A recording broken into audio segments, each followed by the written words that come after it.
Hi అండి, అందరికీ నమస్కారం అండి. ఈరోజు చింత చిగురు పప్పు చేయబోతున్నాను, చూపిస్తానండి.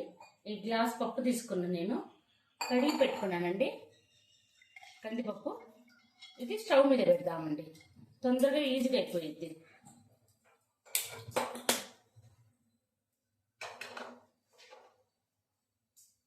ఇదిగో చూడండి, పప్పు ఉడికిపోయింది. కందిపప్పు అండి ఇది. కందిపప్పు ఉడికింది, ఈ మాత్రం ఉడికితే సరిపోతుందండి.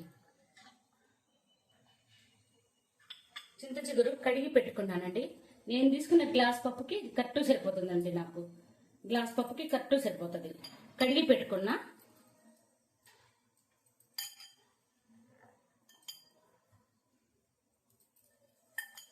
ఇది చాలా టేస్ట్ ఉంటుందండి పప్పు.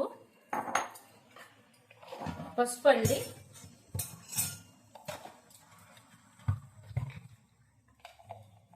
కారం అండి 3 స్పూన్లు పెడుతున్నానండి. ఇది పులుపు ఉంటుంది కాబట్టి 3 స్పూన్లు కారం పట్టుతుందండి.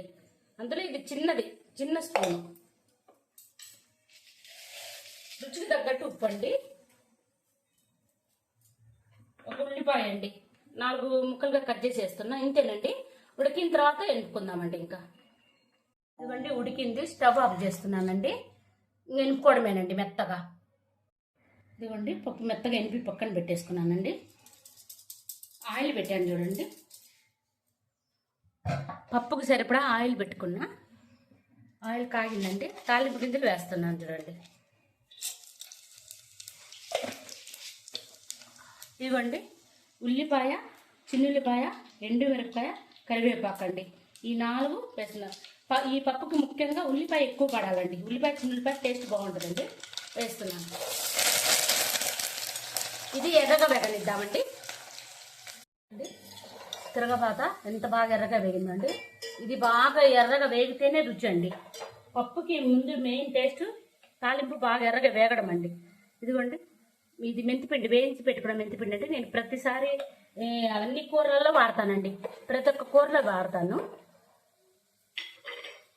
ఇదిగోండి పప్పు పోస్తున్నా.